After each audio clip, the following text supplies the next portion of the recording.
ನಮಸ್ಕಾರ. ನಾನು ಇವತ್ತು ಮೊಸರು ಖಾರ ಮಾಡೋದು ಹೇಗೆ ಅನ್ನೋದನ್ನು ಈಸಿಯಾಗಿ ಮೆಥಡಲ್ಲಿ ತೋರಿಸ್ಕೊಡ್ತಾ ಇದ್ದೀನಿ. ನಾನು ಮಾಡೋದು ತುಂಬ ಟೇಸ್ಟಿಯಾಗಿರುತ್ತೆ, ಮುದ್ದೆ ಜೊತೆ ತುಂಬ ಚೆನ್ನಾಗಿರುತ್ತೆ.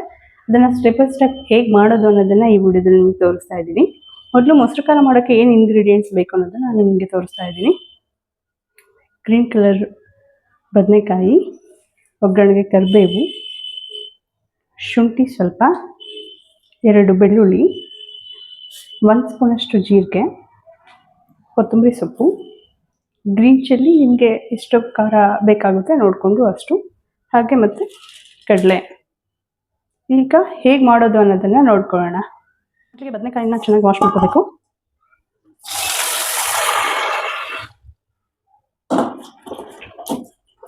ಚೆನ್ನಾಗಿ ವಾಶ್ ಮಾಡ್ಕೊಂಡಾದ್ಮೇಲೆ ಉದ್ದುದ್ದಾಗಿ ಹೆಚ್ಕೋಬೇಕು ಬದನೆಕಾಯಿನ ಹೋಳಾಗಿ. ಮನೇಲಿ ನಾವು 3 ಮೆಂಬರ್ಸ್ ಇರೋದ್ರಿಂದ 2 ಬದನೆಕಾಯಿ ಯೂಸ್ ಮಾಡ್ತಾ ಇದ್ದೀನಿ. ನೀವು ಎಷ್ಟು ಜನ ಇದ್ದೀರಾ ಅನ್ನೋದ್ರ ಮೇಲೆ ಬದನೆಕಾಯಿನ ಹಾಕೋಬಹುದು.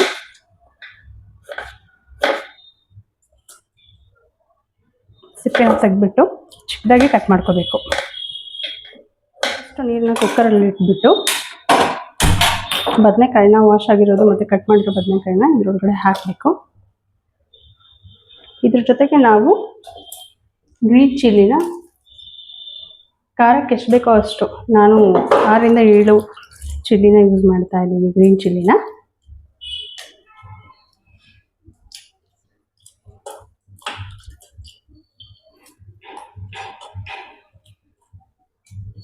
ಖಾರ ಎಷ್ಟು ಬೇಕೋ ಅಷ್ಟು, ಆಮೇಲೆ ಬೇಕಾದರೆ ಇದಕ್ಕೆ ಖಾರನ ಬೇಕಾದರೆ ತೆಗೆದು ರುಬ್ಬಬೇಕಾದ್ರೆ ಮಾಡಿಕೊಂಡು ಎಷ್ಟು ಬೇಕೋ ಅಷ್ಟು ಖಾರನ ಆ್ಯಡ್ ಮಾಡಿ.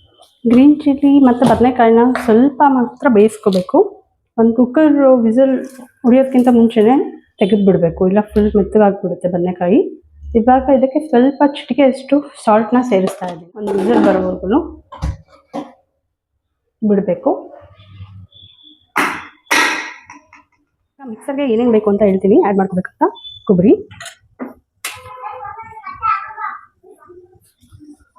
ಬೆಳ್ಳುಳ್ಳಿ 1-2, ಕಡಲೆ 1-3 ಸ್ಪೂನಷ್ಟು, ವಿಸಲ್ ಆಗೋಕ್ಕಿಂತ ಮುಂಚೆನೇ ಆಫ್ ಮಾಡಿಬಿಡ್ತೀನಿ, ಇಲ್ಲಾಂದರೆ ಬದನೆಕಾಯಿ ತುಂಬ ಬೆಂದೋಗ್ಬಿಡುತ್ತೆ. ಜೀರಿಗೆ,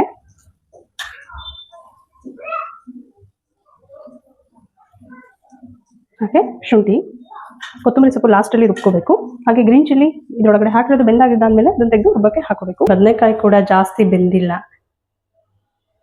ಈ ಕನ್ಸಿಸ್ಟೆನ್ಸಿಯಲ್ಲಿ ನಾವು ತೆಗಿಬೇಕು, ಇಲ್ಲಾಂದರೆ ಫುಲ್ ಮೆತ್ತಗಾಗಿ ಕರ್ಗೋಗ್ಬಿಡುತ್ತೆ.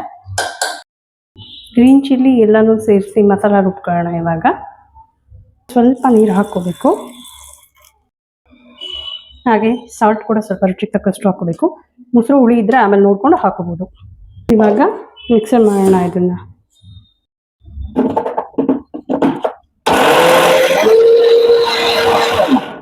ಲಾಸ್ಟಿಗೆ ಸ್ವಲ್ಪ ಕೊತ್ತಂಬರಿ ಸೊಪ್ಪನ್ನು ಹಾಕ್ಕೊಂಡು ಮಿಕ್ಸರ್ ಮಾಡಬೇಕು. ಕೊತ್ತಂಬರಿ ಸೊಪ್ಪು ಲಾಸ್ಟಿಗೆ ಹಾಕಿದರೆ ಚೆನ್ನಾಗಿರುತ್ತೆ ಟೇಸ್ಟು.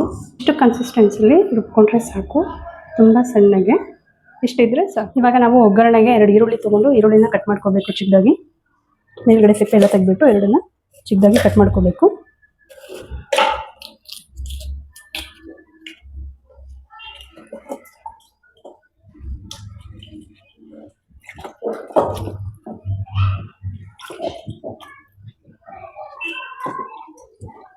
ಈರುಳ್ಳಿಲಿ ತುಂಬ ಕಪ್ಪಗಿರೋದು ಜಾಸ್ತಿ ಇರುತ್ತೆ, ಅದು ಹೋಗೋವರೆಗೂ ನೀಟಾಗಿ ಈ ಥರ ಕಪ್ಪದು ಅದು ಇರಬಾರ್ದು, ನೀಟಾಗಿ ವಾಶ್ ಮಾಡ್ಕೋಬೇಕು.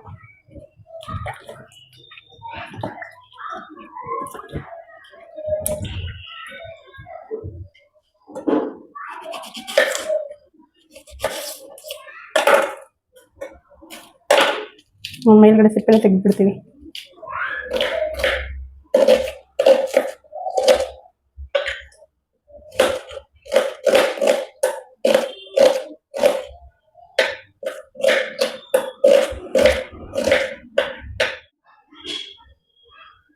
ಇವಾಗ ಒಗ್ಗರಣೆ ಹಾಕೋಣ.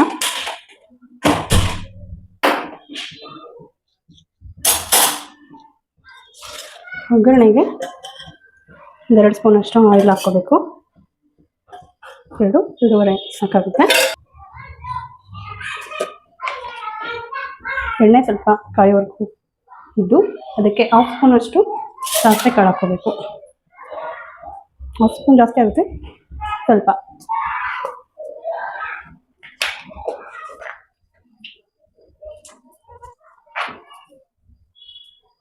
ಸಾಸಿವೆ ಕಾಳು ಸ್ವಲ್ಪ ಚಟಪಟ ಅಂತ ಸಿಡಿದ್ಮೇಲೆ ಸ್ವಲ್ಪ ಜೀರಿಗೆ ಹಾಕೋಬೇಕು.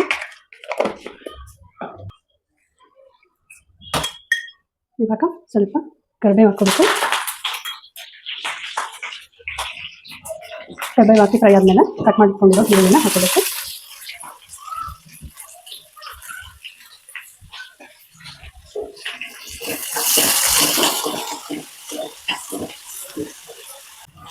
ಆನಿಯನ್ ಸ್ವಲ್ಪ ಗೋಲ್ಡ್ ಕಲರ್ ಬರೋವರೆಗೂ ಫ್ರೈ ಮಾಡಬೇಕಾಗಿದೆ.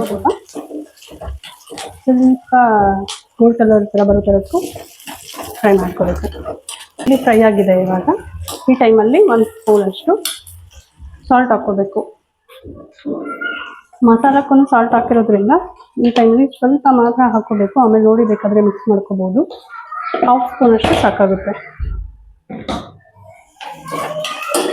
ಓಕೆ, ಈಗ ಈರುಳ್ಳಿ ಫ್ರೈ ಆಗಿದೆ. ಇದಕ್ಕೆ ರುಬ್ಬಿರೋ ಅಂಥ ಮಸಾಲಾನ ಆ್ಯಡ್ ಮಾಡಬೇಕು.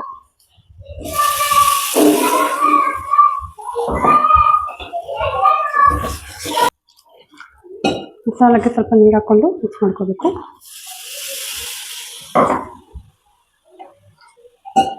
ಒಂದು ಕಪ್ಪಷ್ಟು ಆದರೆ ಸಾಕಾಗುತ್ತೆ. ಮನೇಲಿ 3 ಮೆಂಬರ್ಸ್ ಅಷ್ಟೇ ಇರೋದ್ರಿಂದ ಇಷ್ಟರಲ್ಲೇ ಮಾಡ್ಕೊಂಡಿರ್ತೀನಿ. ಹೋಗೋವರೆಗೂ ಒಂದು ಕುದಿಯಷ್ಟು ಕುದಿಸ್ಬೇಕು. ಇವಾಗ ಸ್ವಲ್ಪ 2 ಮಿನಿಟ್ಸ್ ಸಾಕಾಗುತ್ತೆ.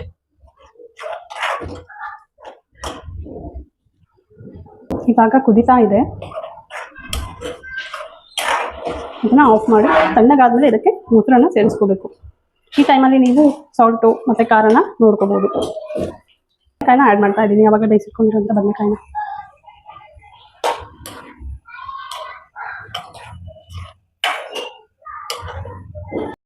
ನೋಡಿ. ಇವಾಗ ನಾನು ಇದು ಮೊಸರು ತೊಗೊಂಡಿದ್ದೀನಿ, ಗಟ್ಟಿಯಾಗಿರೋ ಮೊಸರನ್ನ ಈ ಮಸಾಲ ತಣ್ಣಗಾದ್ಮೇಲೆ ಇದಕ್ಕೆ ಆ್ಯಡ್ ಮಾಡಬೇಕು.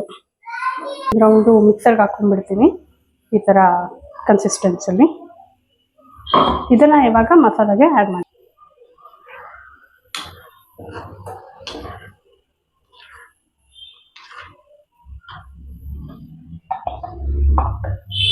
ಮುದ್ದೆ ಜೊತೆಗೆ ತುಂಬ ಚೆನ್ನಾಗಿರುತ್ತೆ. ನಮ್ಮ ಸೈಡಲ್ಲೆಲ್ಲ ಇದನ್ನು ಮಾಡ್ತಾನೆ ಇರ್ತಾರೆ. ನಮ್ಮಮ್ಮ ಮಾಡೋ ಮೊಸರು ಖಾರ ಇನ್ನೂ ತುಂಬ ಇಷ್ಟ ನನಗೆ. ಮೊಸರು ಖಾರದ ಜೊತೆ ಬಜ್ಜಿ ರೆಸಿಪಿ ಒಂದ್ಸಲ ನಾನು ನಮ್ಮಮ್ಮನ ಜೊತೆನೇ ಮಾಡಿ ತೋರಿಸ್ತೀನಿ.